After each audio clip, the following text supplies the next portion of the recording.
नमस्कार, स्वागत है आपका 5 का पंच में। मैं हूं सनी गंगा सागर आपके साथ में और घड़ी में शाम के 5 बजने वाले। ऐसे में दिन भर की तमाम बड़ी और महत्वपूर्ण खबरें लेकर एक बार फिर हम आपके सामने हाजिर हैं। बारी बारी से आपको बताते हैं कौन सी वो 5 बड़ी खबरें हैं जिस पर हम आगे डिटेल में बात करने वाले हैं। तो सबसे पहले बात करेंगे जम्मू कश्मीर के डोडा की खबर की, जहां पर सेना का जो वाहन था वो 200 फीट गहरी खाई में जा गिरा। इसमें बड़े हादसे में 10 जो जवान थे वो मारे गए हैं। इस खबर में क्या अपडेट है वो आपको बताएंगे। साथ ही साथ झारखंड की उस खबर की तरफ भी आपको लिए चलेंगे जहां पर नक्सलियों के साथ मुठभेड़ हुई है और झारखंड के इस इलाके में जब मुठभेड़ हुई तो सेना को जवानों को बड़ी कामयाबी मिली है। 16 नक्सली ढेर हुए हैं यहां पर। तीसरी खबर मध्य प्रदेश से है। भोजशाला विवाद को लेकर जिस तरह से तनाव की स्थिति बनी हुई थी, उसके बाद अब बीच का रास्ता सुप्रीम कोर्ट ने निकाला है दोनों ही समुदाय के लोगों के लिए। क्या ये रास्ता निकला है, किस तरह से अब यहां पर कोशिशें हो रही है कि सांप्रदायिक तौर पर जो स्थितियां है वो सामान्य हो जाए और यहां पर जो बसंत पंचमी का उत्सव है और साथ ही जुमे की नमाज है उसको शांतिपूर्ण तरीके से पूरा किया जा सके। इसके बाद दिखाएंगे आपको चौथी खबर राजधानी रायपुर से, जहां पर कमिश्नरेट प्रणाली को लेकर अधिसूचना जारी कर दी गई है। किस तरह से बदलाव होने वाले हैं, क्या इससे सुरक्षा को लेकर असर पड़ने वाला है, ये भी बताएंगे। और बताने वाली खबर पांचवी भी है क्योंकि राजधानी रायपुर में इंडिया वर्सेस न्यूजीलैंड का महामुकाबला कल होने जा रहा है। तो इस मुकाबले में क्या खास रहने वाला है, इस बार का जो मुकाबला है वो राजधानी के लिए क्यों महत्वपूर्ण हो गया है, इस पर भी बात करेंगे। तो शुरुआत सबसे पहले जम्मू कश्मीर के डोडा की उस खबर से करते हैं जहां पर सेना की गाड़ी जो 17 जवानों को लेकर चल रही थी वो अनियंत्रित होकर 200 फीट गहरी खाई में जा गिरी और इसमें जो बैठे हुए सवार 10 जवान थे उनकी मौत हो गई है, जबकि 7 लोगों को एयरलिफ्ट किया गया था। तो जवानों को उधमपुर मिलिट्री हॉस्पिटल के लिए एयरलिफ्ट किया गया। अधिकारियों के मुताबिक हादसा भद्रावाहा चंबा इंटरस्टेट रोड पर खन्नी टॉप पर हुआ। सभी जवान ऊपरी इलाके में स्थित पोस्ट पर जा रहे थे कि तभी ड्राइवर ने गाड़ी से कंट्रोल खो दिया, जिसकी वजह से हादसा हुआ और जिसके बाद अभी फिलहाल जो घायल है उनका इलाज जारी है। 10 जवान लेकिन शहीद हो गए। बेहद दुखद ये खबर।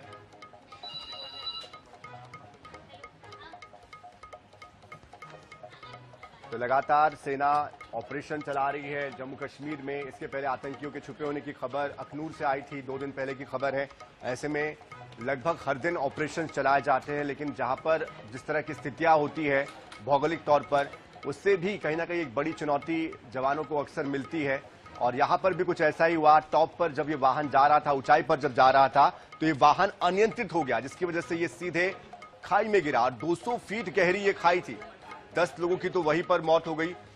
7 लोगों को रेस्क्यू के लिए एयरलिफ्ट किया गया, जिनका इलाज अस्पताल में जारी है। तो बेहद दुखद ये खबर है। तो देखिए, दुर्गम परिस्थितियों में जवान अक्सर डटे रहते हैं मुस्तैदी के साथ। तो उधमपुर मिलिट्री हॉस्पिटल में इन सभी 7 जवानों का इलाज जारी, लेकिन 10 जवानों ने अपनी जान गंवा दी, शहीद हो गए। भद्रवाहा चंबा इंटरस्टेट रोड पर खन्नी टॉप ये एक इलाका है जो कि पहाड़ी इलाके है जम्मू कश्मीर में अधिकतर, और इसीलिए भी स्थितियां थोड़ी विपरीत हो जाती है। ड्राइवर ने गाड़ी से कंट्रोल खो दिया और जिसकी वजह से ही हादसा हुआ।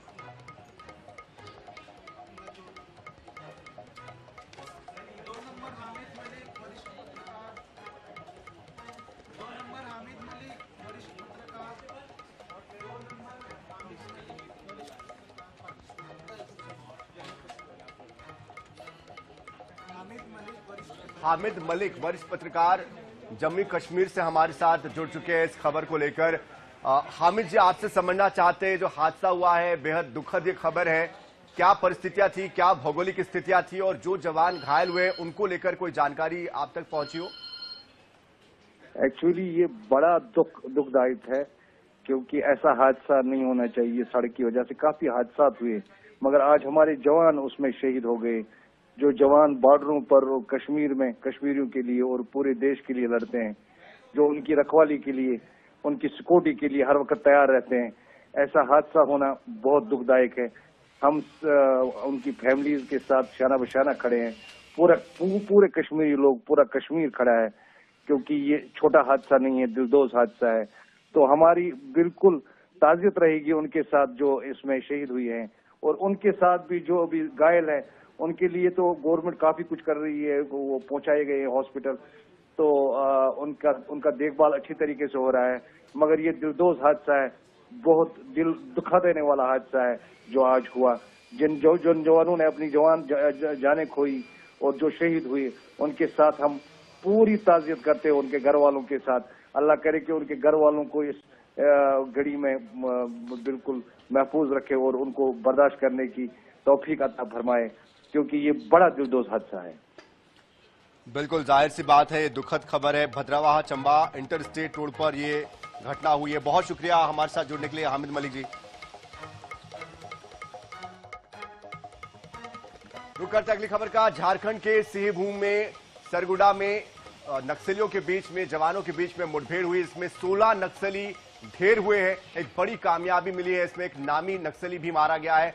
करोड़ों का ये नामी नक्सली था जिसको ढेर किया गया है। सुबह से ही यहां पर रुक रुक कर फायरिंग हो रही थी। ऐसे में जो 2026 मार्च को लेकर जो टारगेट रखा गया है, उसके बाद से लगातार नक्सली अब बैकफुट पर है और यही वजह है कि ऑपरेशन अब तेज कर दिए गए हैं और जिसका असर दिखाई दे रहा है। तो झारखंड के पश्चिम सिंहभूम जिले के सारंडा के घने जंगलों में ये मुठभेड़ हुई है। छोटा नागरा थाना क्षेत्र के कुंभडीही गांव के पास सुरक्षा बलों और नक्सलियों के बीच जबरदस्त मुठभेड़ जारी होने की खबर आ रही है और ऑपरेशन में सबसे बड़ी सफलता उस वक्त हाथ लगी जब 1 करोड़ का इनामी माओवादी नेता अनल इसमें मारा गया। बताया जा रहा है कि मुठभेड़ प्रतिबंधित माओवादी संगठन कुख्यात जो नक्सली है अनल दस्ते, उसके साथ हुई है। सुरक्षा बलों को खुफिया जानकारी मिली थी कि नक्सली घटना की साजिश रची जा रही है, किसी बड़ी घटना की, और इसी जानकारी के आधार पर, मुखबिर से मिली जानकारी के आधार पर यहां पर पुलिस की टीम पहुंची थी, जवानों की टीम पहुंची थी। और फिलहाल जो आंकड़ा है नक्सलियों के मरने का, ये पूरी तरीके से स्पष्ट नहीं हुआ है। सर्च ऑपरेशन अब भी जारी है। इलाके में घेराबंदी कर ली गई है। बैकअप टीम को मौके के लिए रवाना कर दिया गया है ताकि किसी भी तरीके से नक्सली यहां से भागने ना पाए। तो कुख्यात अनल दस्ते को मार गिराया गया है। 1 करोड़ का इनामी ये बताया जाता है। तो देखिए, झारखंड, छत्तीसगढ़, मध्य प्रदेश, पश्चिम बंगाल, तेलंगाना, ओडिशा, ये वो इलाके हैं जहां पर नक्सलियों की कभी धाक हुआ करती थी। लेकिन अब एक वक्त वो आ गया है जब नक्सली मारे मारे फिर रहे हैं, अपने आप को बचाने के लिए लगातार संघर्ष कर रहे हैं। हालांकि उनके सामने विकल्प अब भी मौजूद है कि वो आत्मसमर्पण कर दे, लेकिन इस विकल्प का फायदा वो नहीं उठा रहे हैं। अब भी अपनी जिद पर अड़े हुए हैं। जाहिर सी बात है, इस जिद का जो अंजाम है वो भुगतना पड़ रहा है अपनी जान देकर, और जवानों के हौसले बुलंद है। गणेश मिश्रा इस पूरी खबर पर अधिक जानकारी देने के लिए हमारे साथ हमारे संवाददाता जुड़ चुके हैं। गणेश, अनल दस्ते का मारा जाना कितनी बड़ी खबर, खासतौर पर छत्तीसगढ़, ओडिशा में किस तरह से ये सक्रिय था, क्योंकि झारखंड में ये मारा गया है, इसका क्या यहां से संपर्क सूत्र था, कैसे इसका असर पड़ेगा छत्तीसगढ़ पर? जी देखिए, बिल्कुल आज जिस तरीके से झारखंड में सीआरपीएफ और कोबरा बटालियन के जवानों को जो सफलता मिली है, ये निश्चित तौर पर बड़ी सफलता है। और बड़ी सफलता इसलिए भी है कि जिस तरीके से यहाँ पर जो आज जो सीसी मेंबर रहा है 1 करोड़ का इनामी, जो पतिराज सुर्फ अनल, इसका मारा जाना, उसके साथ में इसके साथियों का मारा जाना। और अब तक उस इलाके में जो मुठभेड़ चल रही है वहां से 15 नक्सलियों के शव बरामद कर लिए गए हैं और बड़ी मात्रा में ऑटोमेटिक हथियार भी बरामद किए गए। तो कहना कि देखिए, छत्तीसगढ़ में जिस तरीके से दबाव बना नक्सलियों पर, लगातार बड़े नक्सल लीडर जिनमें सीसी मेंबर है वो मारे गए। उसके बाद मौत के भय से जो बचे हुए नक्सल लीडर थे, लगभग 10 से 12 जो सीसी मेंबर थे, वो पुलिस ब्यूरो मेंबर, ये सारे लोग महाराष्ट्र, आंध्र, छत्तीसगढ़ में इन्होंने सरेंडर कर दिया। और उसके बाद जो बचे हुए नक्सली हैं वो अपने आप को 31 मार्च तक बचाने की कोशिश में लगे हैं और छत्तीसगढ़ के बाहर, बस्तर के बाहर, दूसरे प्रदेशों में जाकर अपना पैठ जमाने की कोशिश कर रहे हैं। परंतु कहीं ना कहीं देखिए, जवानों की स्थिति आज बहुत ज्यादा मजबूत है, उनके सोर्सेज बहुत मजबूत हैं। तो ये जिस तरीके से झारखंड में पहुंचे थे और वहां पर उनको सूचना मिली और सुबह से उस इलाके में मुठभेड़ जारी है, तो बड़ी संख्या में नक्सली अभी भी जो है यहाँ से वहां होने की कोशिश कर रहे हैं, परंतु वो अब उस अपना जो षड्यंत्र है उस षड्यंत्र में सफल नहीं हो पा रहे और मारे जा रहे हैं। जी बिल्कुल गणेश, क्या अब भी यहां पर मुठभेड़ जारी है और कितने नक्सलियों के और मारे जाने की खबर है? क्या इसमें और भी कोई नामी नक्सली शामिल हो सकता है? जी देखिए, वो जिस तरीके से आईजी सीआरपीएफ है साकेत सिंह, उन्होंने जो पुष्टि की है कि अब तक उस इलाके से 15 नक्सली शव बरामद कर लिए गए हैं और अब भी मुठभेड़ जारी है। और ऐसा बताया जा रहा है कि ये आज रात भर लगभग 24 घंटे, लगभग 12 घंटे बीत चुके हैं और आने वाले समय में लंबा ये मुठभेड़ चल सकता है, क्योंकि बड़ी संख्या में नक्सलियों की मौजूदगी की सूचना थी। ऐसे में लगातार जो है जवानों के बीच में और नक्सलियों के बीच में जो मुठभेड़ चल रहा है वो अब भी उस इलाके में मुठभेड़ जारी, सर्चिंग भी किया जा रहा है। सर्चिंग के दौरान नक्सलियों के शव बरामद किए गए हैं और दूसरी तरफ देखिए अलग अलग इलाकों में मुठभेड़ चल रहा है, तो कहीं ना कहीं देखिए मारे गए नक्सलियों की संख्या में इजाफा हो सकता है। जी बिल्कुल, जाहिर सी बात है, इजाफा हो सकता है। आप नजर बनाए रखिएगा, आगे भी आपसे हम अपडेट लेते रहेंगे। फिलहाल इस पूरी जानकारी के लिए बहुत बहुत शुक्रिया।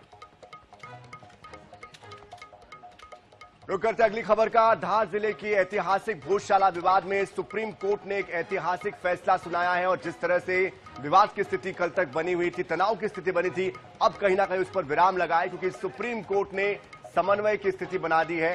सुप्रीम कोर्ट ने दोनों ही समुदायों को ध्यान में रखते हुए, स्थिति को समझते हुए किसी एक पक्ष को वरीयता नहीं दी है, बल्कि दोनों ही समुदायों के बीच समन्वय पर खासतौर पर जोर दिया है। शीर्ष अदालत ने निर्देश दिया कि बसंत पंचमी के दिन हिंदू पक्ष सूर्योदय से लेकर दोपहर 1 बजे तक पूजा करेगा, वहीं मुस्लिम समुदाय को दोपहर 1 से लेकर 3 बजे तक जुमा की नमाज अदा करने की इजाजत दी गई है। इसके बाद हिंदू पक्ष शाम 4 बजे से लेकर फिर से एक बार पूजा कर सकेगा। सुप्रीम कोर्ट ने प्रशासन को परिसर में बैरिकेडिंग और अलग अलग प्रवेश निकासी के लिए व्यवस्था करने के निर्देश भी दिए हैं। हालांकि इसके पहले भी 2003, 2013 और 2016, इसके पहले जब ये विवाद चल रहा था, उस वक्त भी इस तरह की व्यवस्था बनाई गई थी। ऐसे में एक बार फिर से लगभग यही व्यवस्था सुप्रीम कोर्ट ने दी है। जाहिर सी बात है, समन्वय बनाने की जो कोशिश है वो की गई है। और इस पूरी खबर पर अधिक जानकारी के लिए हमारे साथ हमारे संवाददाता योगेश चौहान भी जुड़ चुके हैं। लोकेश जी जुड़ चुके हैं हमारे साथ, माफ कीजिएगा, लोकेश चौहान। लोकेश जी, आपसे जानना चाहते हैं, ये जो फैसला आया है सुप्रीम कोर्ट का, उसके बाद फिलहाल यहाँ पर क्या व्यवस्था की जा रही है, किस तरह से दोनों ही समुदायों की तरफ से क्या उनका रिस्पांस है, क्या फीडबैक है, क्या संतुष्ट है वो लोग? जी सर, मैं बता दूं आपको कि एक सुप्रीम कोर्ट से आज जो जजमेंट आया है उस पर सबसे पहले प्रतिक्रिया कलेक्टर धार प्रियंक मिश्रा द्वारा प्रशासन की ओर से दी गई, जिसमें कहा गया कि अफवाहों पर ध्यान न दें, हमें अभी आदेश की कॉपी प्रशासन को नहीं मिली है। साथ ही जब आदेश का अध्ययन हो जाएगा उसके बाद आधिकारिक रूप से बयान जारी किया जाएगा। अतः जो कॉपी है वो अलग अलग व्याख्याताओं के दिखाने के बाद ही हम बयान जारी करेंगे, ये प्रशासन की ओर से कहा गया था। लेकिन उसके बाद में हिंदू जो है भोज उत्सव समिति के लोग हैं, उन्होंने भी एक प्रेस कॉन्फ्रेंस की है और जिसमें कहा है कि हिंदू समाज की ये बड़ी एक जीत है, जिसमें सुप्रीम कोर्ट ने यह कहा है कि यहाँ पर अखंड पूजा जो है, कैसे समन्वय बन पाएगा, कैसे सुरक्षा पुख्ता हो पाएगी, क्योंकि आए दिन चाकूबाजी और अन्य अपराधों की जो घटनाएं वो तो बढ़ती ही जा रही है। और कमिश्नरेट प्रणाली जिस तरह से लागू करने को लेकर विचार किया जा रहा है, इसका इम्प्लीमेंटेशन कैसे होगा, क्योंकि बहुत सारे जो अधिकार है, लगभग 17 से 18 जो कलेक्टर के अधिकार है वो कमिश्नरेट प्रणाली में मिल जाएंगे कमिश्नर को।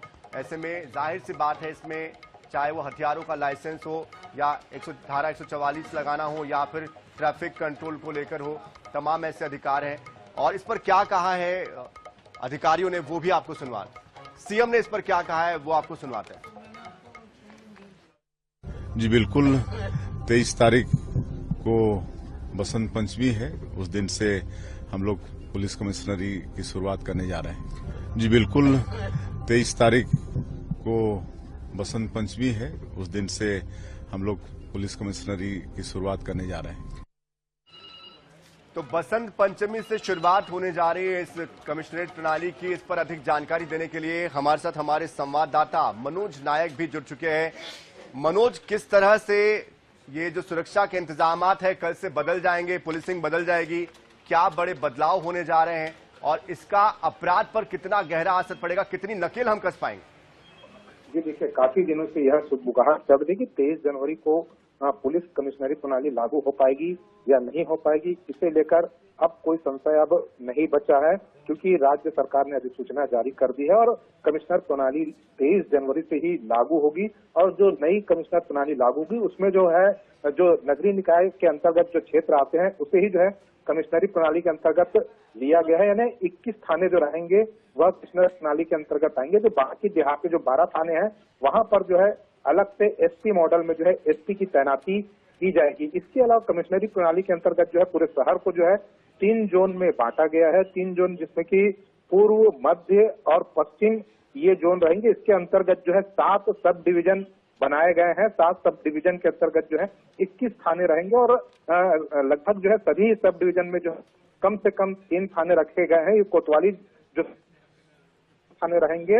इसके अलावा एक पंडरी सब डिवीजन जो नया सब डिवीजन बना है उसमें सिर्फ 2 ही थाने हैं। इस प्रकार यदि बताएं तो जिस प्रकार से अधिकारियों की तैनाती होंगी, तो जो कमिश्नर होंगे, कमिश्नर के जो अंडर रहेंगे एक एडिशनल कमिश्नर ऑफ पुलिस रहेंगे। इसके अलावा जो है 5 डीसीपी की तैनाती होगी, यानी डिप्टी कमिश्नर ऑफ पुलिस रहेंगे। साथ ही साथ जो है 9 additional deputy commissioner of police की तैनाती का जो है पूरा फॉर्मेट तैयार किया गया है। इसके अलावा जो है 21 एसीपी रैंक के अधिकारियों की तैनाती होगी, जो कि 21 थानों को जो है मॉनिटर करेंगे और जिसमें जो है लॉ एंड ऑर्डर के अलावा जो है अपराध नियंत्रण होंगे, ट्रैफिक के होंगे, साथ ही साथ जो प्रोटोकॉल होंगे। इसके अलावा जो अलग से जो पुलिस लाइन की बात कही जा रही थी वे शहर के अंदर ही रहेगा पुलिस लाइन भी, और अन्य जो अधिकारियों की तैनाती है वे तमाम जो है इस अधिसूचना में स्पष्ट कर दिए गए। इसके अलावा बात की जाती कि जो कलेक्टर के जो पावर जो है कमिश्नर को बिल्कुल जाहिर सी बात है, लेकिन सवाल इस बात को लेकर भी है मनोज कि जिस तरह से 21 और 12 में जो बांटा गया है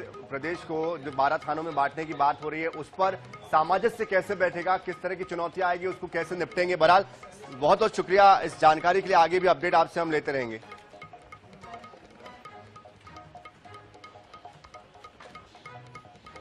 और 5 का पंच की 5वीं और आखिरी खबर है इंडिया वर्सेस न्यूजीलैंड की, उस खबर की बात जहां पर कल दूसरा T20 मुकाबला राजधानी रायपुर में खेला जाना है। शहीद वीरनारायण सिंह स्टेडियम में ये महामुकाबला होने जा रहा है। कल का जो मुकाबला नागपुर में हुआ था उसको पहले ही टीम इंडिया ने अपने नाम कर लिया है। हालांकि कल का जो मैच राजधानी रायपुर में होगा वो दोनों ही टीमों के लिए कई मायनों में खास होगा, क्योंकि एशिया का दूसरा सबसे बड़ा स्टेडियम राजधानी रायपुर का शहीद वीरनारायण सिंह स्टेडियम है। ऐसे में यहां पर चौके छक्के लगाना इतना आसान नहीं होने वाला है। हालांकि ये जरूर कहा जा रहा है कि इस बार की जो पिच बनाई जा रही है वो स्कोरिंग पिच होने वाली है, लेकिन आंकड़े जो कहते हैं, रिकॉर्ड जो कहते हैं वो भारत के पक्ष में है। अब तक दोनों टीमों के बीच 25 T20 वनडे इंटरनेशनल हो चुके हैं। 15 भारत ने जीते जबकि 10 न्यूजीलैंड ने जीते हैं।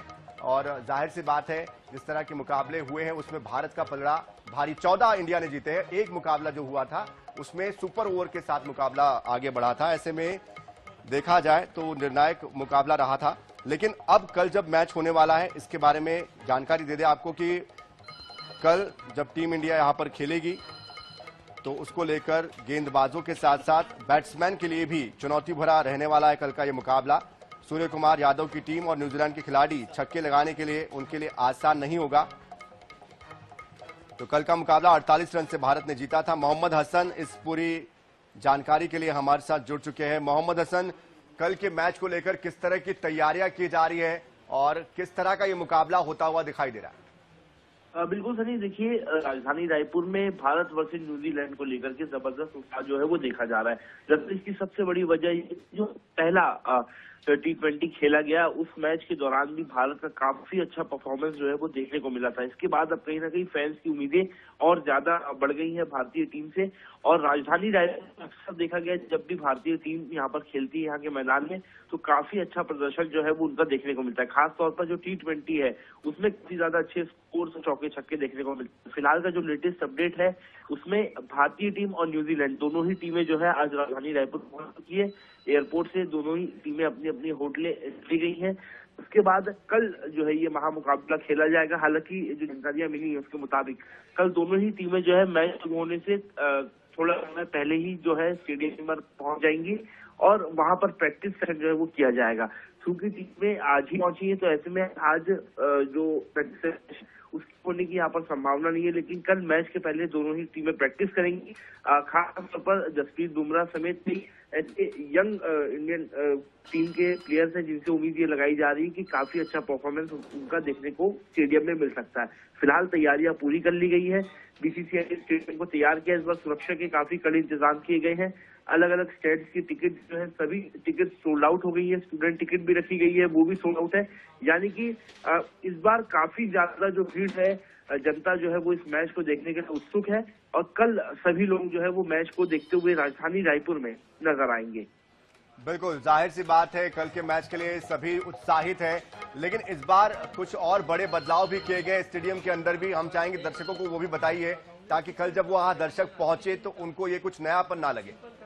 बिल्कुल, देखिए सर, इस बार जो व्यवस्थाएं है उसको लेकर के छत्तीसगढ़ स्टेट क्रिकेट संघ ने पहले से ही रणनीति तैयार कर रखी थी। जिस प्रकार से पिछले मैचेस में लोगों को अव्यवस्था हुई थी उसको देखते हुए कुछ बदलाव किए गए हैं। जैसे कि जो कहीं ना कहीं स्टैंड की जो टिकट है उसके इस बार जो है काफी सही तरीके से उसको सोल्ड आउट किया गया। यानी कि जब टिकटों को बेचा गया ऑनलाइन तो एक सिस्टम जो है इस बार फेल नहीं हुआ, तो लोगों को टिकटें आसानी से मिली। इसके अलावा स्टेडियम में जो बड़े बदलाव है, तो पिछली बार कई लोग ऐसे थे जो बिना टिकट स्टेडियम में दीवार फांद करके घुस गए थे, इस तरीके की स्थिति देखने को मिली थी। तो उसको देखते हुए बिल्कुल जाहिर सी बात है मोहम्मद हसन, इस बार पुख्ता इंतजाम किए गए हैं। बहुत बहुत शुक्रिया फिलहाल इस पूरी जानकारी के लिए।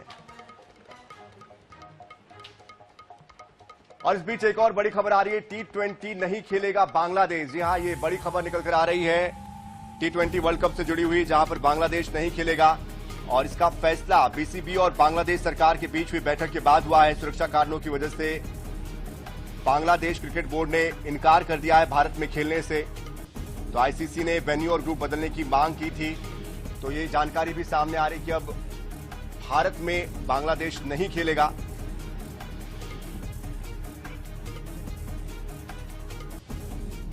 जिस तरह से तनाव के हालात बांग्लादेश में बने हुए हैं और जिस तरह से भारत की तरफ से इसको लेकर रुक रहा है, उसके बाद कहीं ना कहीं अब ये एक नया मोड़ इसमें आ गया है।